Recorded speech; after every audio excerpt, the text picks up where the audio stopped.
আসসালামু আলাইকুম। এই ২০২৫-এ এসে যখন GPT-5 মডেলের মতো মডেলগুলো রিলিজ হচ্ছে, এছাড়াও তো চমৎকার, চমৎকার আরও মডেল রয়েছে। Gemini 2.5 Pro, আ 2.5 Flash, এছাড়াও Claude এর মডেল রয়েছে, আরও অনেকগুলোর মডেল রয়েছে। এই যে মডেলগুলোর মধ্যে আমি কোন স্কিলটা শিখলে আসলে হারিয়ে যাব না বা আমাকে ওই টেনশনটা করতে হবে না। আল্টিমেটলি আসলে আপনার খুব বেশি চিন্তাগ্রস্ত হওয়ার কোনো কারণ নেই। কারণ এই এআই এরা বা যেকোনো এরাতেই আসুক আরকি, নেক্সট হয়তোবা আরো কিছু চেঞ্জ হবে। যেমন আমাদের যখন ১৯৯০ এর দশক ছিল আরকি, ৯০ থেকে ২০০০ এই দিকটাতে। যখন ইন্টারনেট সবে আসা শুরু করেছে, ইন্টারনেট স্প্রেড হওয়া শুরু করেছে। এই সময়টাতে যে একটা HTML, CSS দিয়ে বেসিক ওয়েবসাইট বানাতে পারত, সে দেখা যাচ্ছে যে একটা কিং ওই এরার এরকম একটা ব্যাপার। মানে সে দারুণ একটা স্কিল পারে। তো ২০০০ এর পরে এসে দেখা যাচ্ছে যখন ফোন, স্মার্টফোন এভাবে জিনিসপত্রগুলো চেঞ্জ হতে থাকলো, তখন জিনিসপত্র আস্তে, আস্তে ইভলভ করতে থাকলো।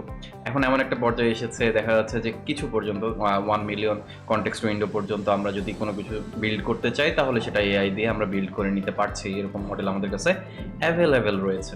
তাহলে এই সময় এসে আমরা কোন স্কিল শিখবো যে মার্কেট থেকে আমরা অবসোলিউট হয়ে যাব না? তো এই এআই এর আর সুপ্রিম স্কিল যেটা হতে পারে সেটা হতে পারে লার্নিং হাউ টু লার্ন। এটা শুনে মনে হতে পারে যে খুবই বেসিক কথাবার্তা বলতেছেন, বাট আমরা এই বেসিক জিনিসটাকে ওভারলুক করে যাই। কারণ আমরা এখন আর আমাদের অ্যাটেনশন স্প্যান এতটা কমে গিয়েছে যে আমরা কোনো কোর্স করি বা বই পড়ি, সেটা আমরা শেষ করি না, বা দেখা যাচ্ছে যে একটা পর্যায় পর্যন্ত একদম শেষ করাও জরুরি না। বাট যে পর্যায় পর্যন্ত গেলে আমি আমাকে কোশ্চেন করতে পারবো যে আমি কাজটা কি ঠিক করছি নাকি ভুল করছি, ভুল করলে কিভাবে ঠিক করা যায় সেই ওয়েটাকে আমি বুঝতে পারছি, সে পর্যন্ত আমার যাওয়া প্রয়োজন। এই পর্যন্ত যেমন লার্নিং হাউ টু লার্ন এই জিনিসটা, এটা একটা লাইফ লং প্রসেস। এখন ডে বাই ডে মানে শেখাটা অনেকটা লাক্সারি ছিল বা অপশনাল ছিল একটা সময়, এখন শেখাটা ম্যান্ডেটরি। আপনি না শিখলে অবসোলিউট হয়ে যাবেন। তো এই জায়গাতে আমাদের ফোকাস দেওয়া উচিত। এখন শিখবো আমরা কি করে? এত, এত জিনিস আসতেছে।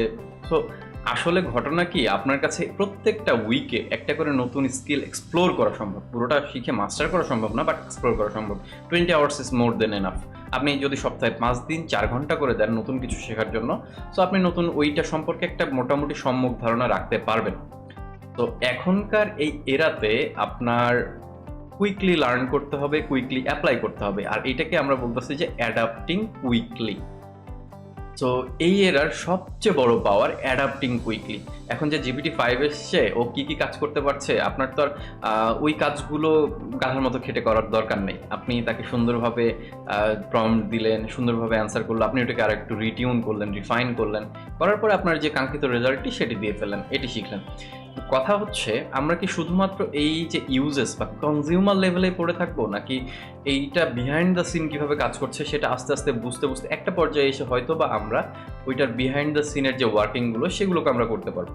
তো এই ক্ষেত্রে করতে গেলে কি হবে, আমি যেটা ফোকাস করতেছি যেটা করার জন্য, সেটাকে ছোট ছোট ভাগে ভাগ করতে হবে এবং প্রত্যেক সপ্তাহে 20 আওয়ার্স করে ভাগ করে নিয়ে যেটুকু আমার অ্যাচিভ করা সম্ভব তার চেয়ে একটু বেশি আমি টার্গেট ফিক্স করতে পারি। কারণ আমরা সবসময় মানে টার্গেটে পৌঁছালে রিল্যাক্সড ফিল করি।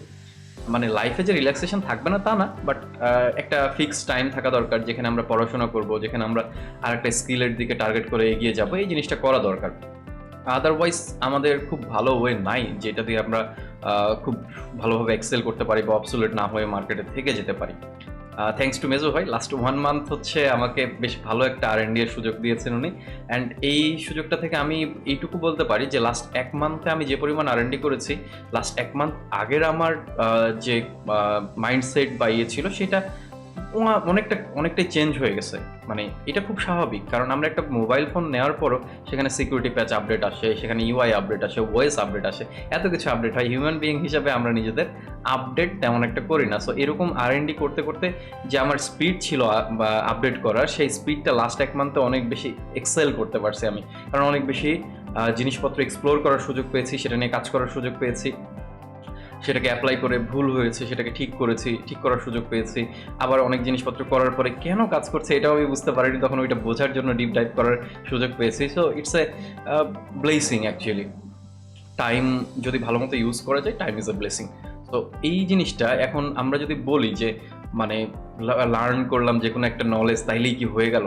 নো, নট অ্যাকচুয়ালি এইভাবে হচ্ছে কাজ করে না জিনিসটা। রিয়েল ওয়ার্ল্ডে knowledge is not the power.